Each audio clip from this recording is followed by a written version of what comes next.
প্রিয় শিক্ষার্থীবৃন্দ, তোমাদের অনলাইন ক্লাসে স্বাগতম। আমি তোমাদের উচ্চতর গণিত দ্বিতীয় পত্রের প্রথম অধ্যায়ে অনুশীলনী 1B এর আমরা গত ক্লাসে একটা নিয়েছি। আমরা এখানে অসমতার সমাধান কি করে নির্ণয় করতে হয় এবং তার বাস্তব রেখা বা সংখ্যা রেখার সাহায্যে কি করে আমরা তার সমাধানকে দেখাবো তা আমরা শিখেছি। এখন আমরা ওই চ্যাপ্টারের মানে অনুশীলনী 1B এর আমরা নিয়ে আসছি তোমাদের আজকে আরেকটা ক্লাস, আরেকটা আমরা অঙ্ক করবো, আরেকটা নিয়মের। এখানে হচ্ছে একটি অসমতা দেওয়া থাকবে, তার লেখচিত্র কি করে অঙ্কন করতে হয়, অথবা দুইটা লেখচিত্র দেওয়া থাকবে, ওই দুইটা লেখচিত্রের সমাধান সেটের লেখচিত্র আমরা কি করে অঙ্কন করব এবং তার দুইটার সমাধান আমরা লেখচিত্র থেকে কি করে বের করব তা আমরা এখন করতে যাচ্ছি। তো শিক্ষার্থীবৃন্দ, তোমরা অবশ্যই আমার ওই ক্লাসটা যদি তোমরা মনোযোগ সহকারে দেখো বা মনোযোগ সহকারে বোঝার চেষ্টা করো, তাহলে তোমরা অবশ্যই উপকৃত হবে। তো যাই হোক, তাহলে আমি তোমাদের অঙ্কটা করে দিচ্ছি। এখানে 1B এর আমি তোমাদের 6 নম্বরটা, 6 নম্বর অঙ্ক এখানে কি আছে, 6 এর আমরা এখানে দেখি কোনটা করতে পারি। 6 এর আমরা 3 নম্বর শুরু করি। 6 এর 3 আমরা শুরু করতে যাচ্ছি। 6 এর 3 আমরা লিখব প্রদত্ত অসমতা দ্বয়। প্রদত্ত অসমতা দ্বয় হলো x minus 3y less than 6, x minus 3y less than 6 এবং 3x plus y less than minus 2, 3x plus y less than minus 2। তাহলে এই দুইটা অসমতা, অর্থাৎ এখানে আরেকটা তোমাদের 5 নম্বর অঙ্ক আরেকটা আছে, মানে একটা অসমতা দেওয়া থাকবে, সেই অসমতার লেখচিত্র আমরা কি করে অঙ্কন করব। আর এখানে হচ্ছে কি, আমরা দুইটা অসমতার আমরা লেখচিত্র অঙ্কন করব এবং ওই লেখচিত্র থেকে এই দুইটা অসমতার একত্রে সমাধান অঞ্চল কোনটুকু হবে তাও আমরা বের করতে পারবো। তার মানে এই দুইটা যদি আমরা করে ফেলি, তাহলে একটা লেখচিত্র কি করে অঙ্কন করতে হয় তা আমরা শিখে ফেলবো। এই জন্য আমি তোমাদের একটা অসমতার যে লেখচিত্র ছিল সেটা আমি না করে ওইটা আমি করতেছি। যাই হোক, খেয়াল করো। তো প্রথমত হলো আমরা এখানে লেখচিত্র অঙ্কন করব। তাহলে অসমতার লেখচিত্র অঙ্কন করতে হলে আগে প্রত্যেকটা অসমতাকে আমাদের সমতা ধরতে হবে, সমতা ধরে লেখচিত্র অঙ্কন করতে হবে। আমরা লিখবো এখন প্রদত্ত অসমতা দ্বয়কে সমতা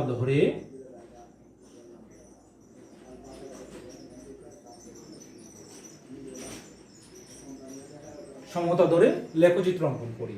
তাহলে আমরা প্রথম অসমতার কি আছে আমাদের x minus 3y, আমরা এখানে 6 ধরলাম। এখানে আমরা কি পাইতেছি, x divided by 6 minus 3y divided by 6 equal to 1, x by 6 minus plus দিলাম y by minus 2 equal to 1। এটা আমরা 1 নম্বর দিলাম। কিন্তু কেন আমরা এইভাবে লিখেছি, এটাকে আমরা ফার্স্ট পেপারে মানে সরলরেখাতে পড়েছি। সরলরেখার ছেদক আকৃতির একটা ফর্ম, সরলরেখার ছেদক আকৃতির ফর্ম আমি তোমাদের আবারও সামান্য ধারণা দিচ্ছি। তাহলে যদি এটা x অক্ষ y অক্ষ হয়, এটা যদি আমাদের একটা সরলরেখার সমীকরণ হয়, তাহলে এই সমীকরণটা যদি x by a plus y by b equal 1 হয়, যদি এই ফর্মে হয়, তাহলে আমরা বলি এইটুকু অংশ মানে x অক্ষের ছেদক অংশ মানে ওই সরলরেখার সমীকরণ দ্বারা আমরা বুঝি এটা হচ্ছে a, এটা হচ্ছে b। দ্যাট মিন্স এইটুকু যদি a হয়, তাহলে a0 বিন্দুতে, অর্থাৎ ওই সরলরেখাটা x অক্ষকে a0 বিন্দুতে ছেদ করেছে আর y অক্ষকে 0b বিন্দুতে ছেদ করেছে। তার মানে আমরা ইজিলি বুঝতে পারবো, যেহেতু আমরা এটা লেখচিত্র অঙ্কন করব, মানে গ্রাফ পেপার আমরা এখানে বসাবো, তারপরে আমরা এই ফর্মের সাহায্যে আমরা এটার সাথে কম্পেয়ার করে আমরা বলতে পারি ওই 1 নং রেখা x অক্ষকে 60, কারণ x অক্ষের ছেদক অংশ হচ্ছে এখানে কত 6 আর y অক্ষের ছেদক অংশ হচ্ছে কত এখানে -2। সো আমরা এখানে লিখতে পারি 1 নং রেখা x অক্ষকে 60 ও ওয়াই অক্ষকে 0-2 বিন্দুতে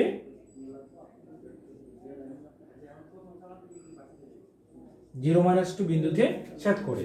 আমরা লিখে ফেললাম, তাহলে প্রথম অসমতাকে আমরা সমতা ধরে এক্স অক্ষকে ওয়াই অক্ষকে যে বিন্দুতে ছেদ করলো তা আমরা বের করে ফেললাম।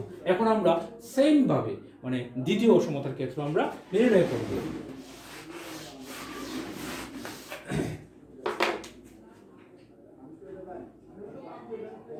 আবার 3x + y = -2 আমরা 2 নম্বর অসমতাটা লিখলাম।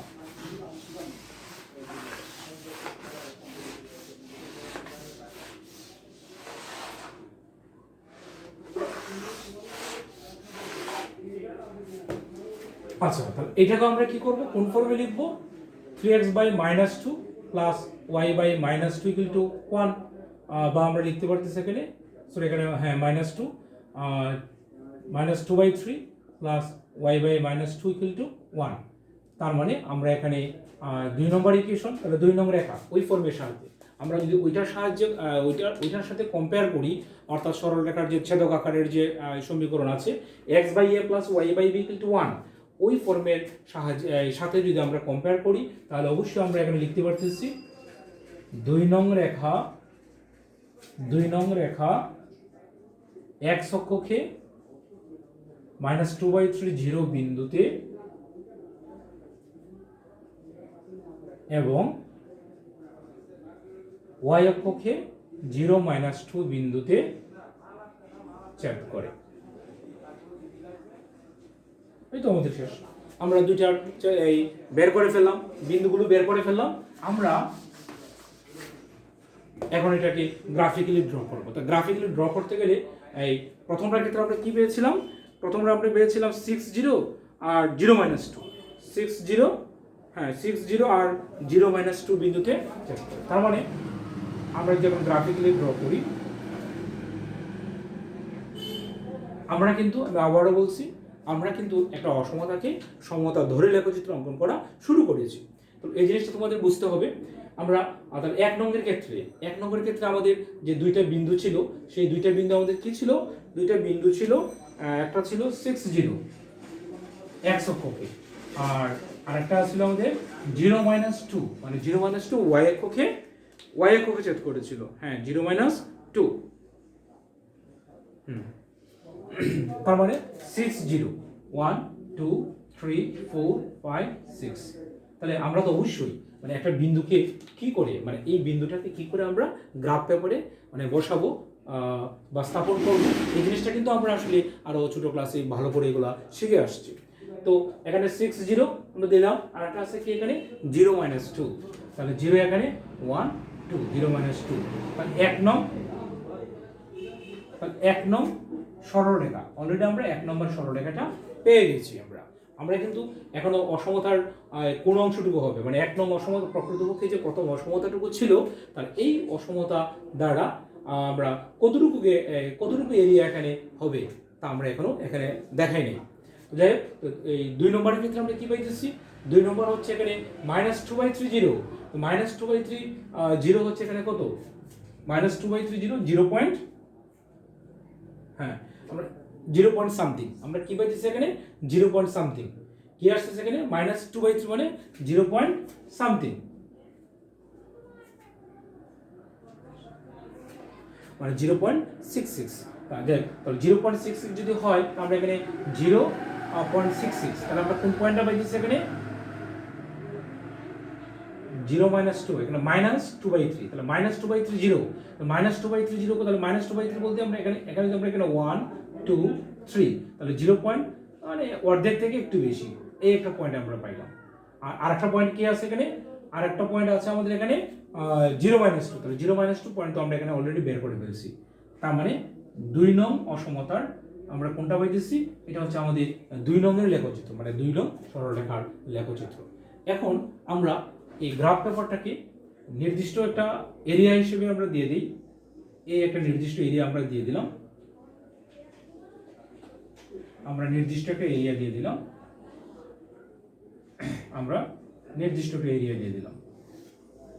আমরা এটাকে নির্দিষ্ট একটা এরিয়া দ্বারা অলরেডি চিহ্নিত করে ফেললাম। এইটুকু দ্বারা আমরা বুঝাইলাম এটা হচ্ছে আমাদের গ্রাফ পেপার। এখন একটা জিনিস খেয়াল করতে হবে, তোমাদের যে জিনিসটা একটু ভালো করে খেয়াল করতে হবে, এই যে এক নম্বর অসমতাটিকে আমরা সমতা ধরে এখানে কি করলাম, একটা সরলরেখা পাইলাম।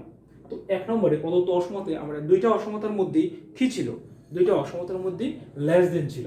অর্থাৎ আমি এখানে লিখছি প্রথম অসমতাটুকু ছিল আমাদের x - 3y < 6, আর 2 নম্বর যে অসমতা ছিল ওইটা ছিল 3x + y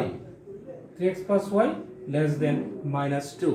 আচ্ছা, এখন আমরা কোন অংশটুকু মানে কোন এলাকাটুকু হবে 1 নং অসমতা দ্বারা আমরা কোন এলাকাটুকু হবে তার সমাধান।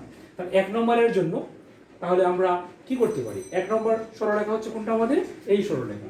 অর্থাৎ এই সরলরেখার হয় উপর দিকে না হয় নিচ দিকে যে কোনো একটি বিন্দু আমরা নিব। আমরা এই বিন্দুটুকু আমরা ইচ্ছা মতো আমরা চুজ করব। যেমন সব থেকে সুবিধা হয় আমাদের মূল বিন্দু যদি আমরা নিয়ে নিই, মূল বিন্দু 0 0, তাহলে 0 0 আমরা এখানে বসাবো। এই প্রথম অসমতাতে আমরা কি করব, মানে 0 0 বিন্দুটা বসাবো। অর্থাৎ 0 0 বিন্দু x এর মান 0, y এর মান 0, তাহলে x এর জায়গায় 0, y এর জায়গায় 0, তো 0 - 0 0, তো 0 < 6, তাহলে 0 < 6 আমরা যদি 0 0 এখানে বসাই তাহলে আমরা কি পাইতেছি 0 < 6, তার মানে ওইটা হচ্ছে আমাদের এখানে সত্য। দ্যাট মিন্স এটা দ্বারা কি বোঝাতে পারলাম আমরা বা কি বুঝতে পারছি আমরা, তাহলে এই যে এখানে 0 < 6 অর্থাৎ 0 0 বিন্দুটা ওই সরলরেখার যেদিকে আছে সেই দিকে সকল এলাকার জন্য প্রদত্ত 1 নম্বর অসমতাটা সত্য।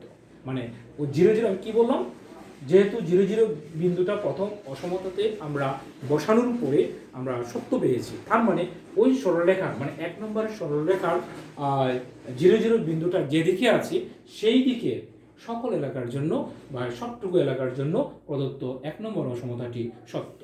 তার মানে এটা যদি আমরা মার্কিং করে একটু দেখাই, 0 0 বিন্দু প্রথম রেখাটা এইদিকে আছে।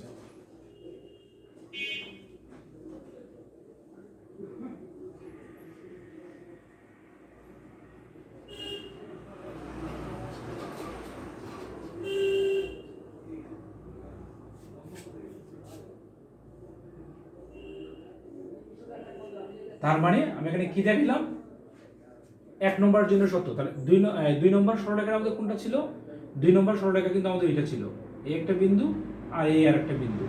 2 নম্বর সরলরেখাটাকে আমি একটু গাঢ় করে দিয়ে দিই আমাদের বোঝার সুবিধার জন্য। 2 নম্বর সরলরেখা, এই হচ্ছে আমাদের 2 নম্বর সরলরেখা। এখন 2 নম্বরের জন্য আমরা সেম কাজটা করব, আমরা এখানে 0 0 বিন্দু বসাই দিয়ে দিই, কারণ এই যে 2 নম্বর সরলরেখা, 2 নম্বর সরলরেখা এইটা, আমরা যদি 0 0 বিন্দু বসাই 0 + 0, তাহলে এখানে কি হয়, এটার জন্য কি আসছে 0 < -2, এটা কিন্তু সত্য না। 0 < -2 কিন্তু সত্য না। যেহেতু 0 < -2 সত্য না, তার মানে ওই 2 নম্বর সরলরেখার যেদিকে 0 0 বিন্দু আছে তার বিপরীত দিকে সব এলাকার জন্য সত্য। যেহেতু 0 0 বিন্দু বসানোর পরে আমরা এখানে কি পাইলাম, এখানে এটা সত্য হয় নাই। তার মানেটা কি, তার মানেটা হলো 0 0 বিন্দু ওই সরলরেখার 0 0 বিন্দু যে পাশে আছে তার বিপরীত পাশের সকল এরিয়ার জন্য সত্য। তাহলে 0 0 বিন্দু হচ্ছে কোনটা আমাদের, এইটা হচ্ছে আমাদের 0 0 বিন্দু। তাহলে 0 0 বিন্দু এই সরলরেখার মানে 2 নম্বর সরলরেখার 0 0 বিন্দু এই ওই দিকে আছে, তাহলে এই দিকের সকল এরিয়ার জন্য সত্য। তাহলে এটাকে আমরা একটা চিহ্নিত করে ফেলি।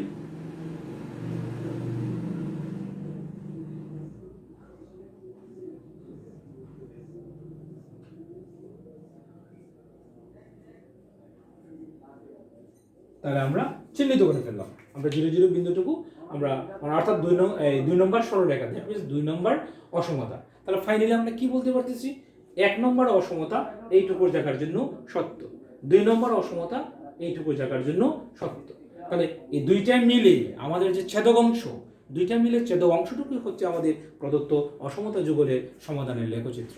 তাহলে এইটুকু অংশ মানে তাহলে আমরা ইজিলি বুঝতে পারতেছি, তাহলে এটা হচ্ছে প্রথম অংশটুকু প্রথম অসমতার জন্য, এটা হচ্ছে দ্বিতীয় অসমতার জন্য। তাহলে দুইটা মিলে কোনটুকু গাঢ় হচ্ছে, এইটুকু গাঢ়, তার মানে এইটা হচ্ছে আমাদের সমাধান। তাহলে এটা লেখার জন্য আমাদের কিছু কথা লিখতে হবে।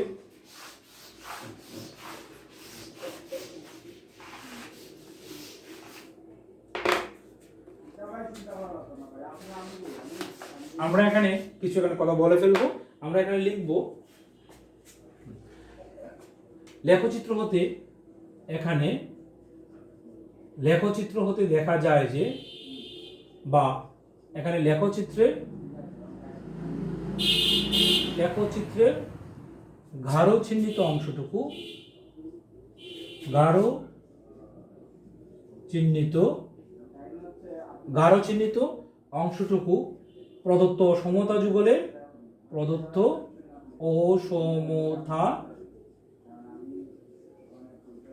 যুগলের নির্ণেয় অসমতা যুগলের সমাধান সেটের, অসমতার যুগলের নির্ণয় সমাধান সেট, নির্ণয় সমাধান সেট। এটা লিখলে হবে। আমাদের এখানে বলছি যুগলের সমাধান সেটের লেখচিত্র, তো আমরা সমাধান সেটের লেখচিত্র আমরা লিখে ফেললাম। অথবা এটাকে আবার আমরা এভাবে বলতে পারি, অর্থাৎ অসমতা দুটির সংশ্লিষ্ট ছেদক অংশই হলো, বা আমরা বলতে পারি দরকার নেই, আমাদের এইটুকু পর্যন্ত হলেই হয়ে যাবে। তার মানে এখন আমরা কি দেখলাম, যে যদি কি হয়, দুইটা অসমতা দেওয়া থাকে, আমি না লিখলেও আমাদের চলে, যদি দুইটা অসমতা দেওয়া থাকে তাহলে দুইটা অসমতার লেখচিত্রের সাহায্যে দুইটা অসমতার সমাধান অঞ্চল আমরা কি করে বের করব। তাহলে আমরা এখন বুঝতে পারলাম। আশা রাখি প্রিয় শিক্ষার্থীবৃন্দ, তোমরা অবশ্যই এটা বুঝতে পারছো যে দুইটা অসমতা দেওয়া থাকলে কি করে তার সমাধান অঞ্চলটুকু বের করতে বা সমাধান সেটটুকু বের করতে হয়। তোমাদের ধন্যবাদ জানিয়ে আমি আমার ক্লাস এখানে শেষ করছি। তোমরা ভালো থাকো, সুস্থ থাকো, আবার দেখা হবে পরবর্তী ক্লাসে।